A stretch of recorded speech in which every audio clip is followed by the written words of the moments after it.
கொள்ளுப்பருப்பு குழம்பு வைக்கலாம், ஆட்டுறது தான். இதுக்கு தேவையான அளவு போட்டு கழுவி தண்ணி ஊற்றி வச்சிட்டேன். 2 கத்திரிக்காய், பெருசாக இருந்தால் 1 போட்டுக்கலாம், சின்னதாக இருந்ததுன்னா 2 கத்திரிக்காய் போட்டுக்கலாங்க. 2 தக்காளி வெட்டி வச்சுருக்கிறேன், 2 தக்காளி போட்டுக்கலாம். தூள் கொஞ்சம் போட்டுக்கலாங்க.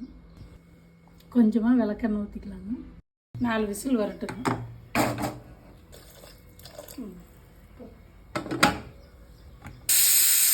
கொள்ளுப்பருப்பு 4 விசில் போட்டு நல்லா வெந்து வந்துருச்சு. இப்போ தாளிச்சு விட்டுக்கலாங்க. மிளகா கண்ணம் போட்டுக்கலாம், கருவேப்பிலையும் போட்டுக்கலாம், வரமிளகா போட்டுக்கலாங்க. இப்போ வெந்துருச்சு, எடுத்து விட்டுக்கலாம். கொள்ளுப்பருப்பு உப்பு தேவைக்கேற்ப, பச்சை தண்ணியும் படவே கூடாதுங்க. சின்ன பீஸாக புளி வருதுங்க. இந்த மாதிரி ஒரு முறை நீங்கள் செஞ்சு பாருங்கள், டேஸ்ட் எப்படி இருக்குதுன்னு சொல்லுங்கள், கமெண்ட்டில் சொல்லுங்கள். காரமெல்லாம் முடிச்சு நல்லா வெந்துருச்சு. போய் சக்கை கழுவி ஆட்டிக்கலாம். தேவையானது பச்சை கருவேப்பிலை, வெங்காயம், பச்சை வெங்காயம், பூண்டு, சீரக மிளகு, இதையெல்லாம் அப்படியே பச்சையாக போட்டு செக்கில் ஆட்டிக்கணும்.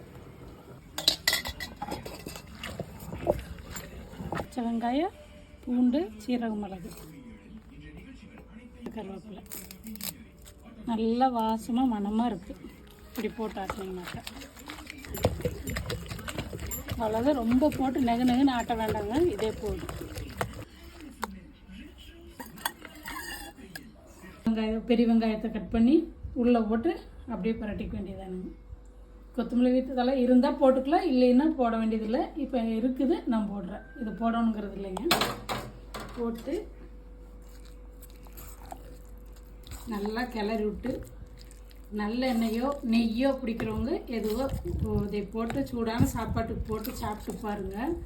அந்த வாய்க்கு சின்ன வெங்காயம், இந்த வெங்காயம் கட் பண்ணி போட்டது வாசமும், பச்சை கருவேப்பிலை, சீரகம், பச்சை வெங்காயம், பச்சை பூண்டு போட்ட அந்த ஸ்மெல்லுக்குமே சூப்பராக இருக்குது. நீங்கள் இந்த மாதிரி ஒரு நாளைக்கு செஞ்சு சாப்பிட்டு பார்த்துட்டு கமெண்ட் பாக்ஸில் சொல்லுங்கள்.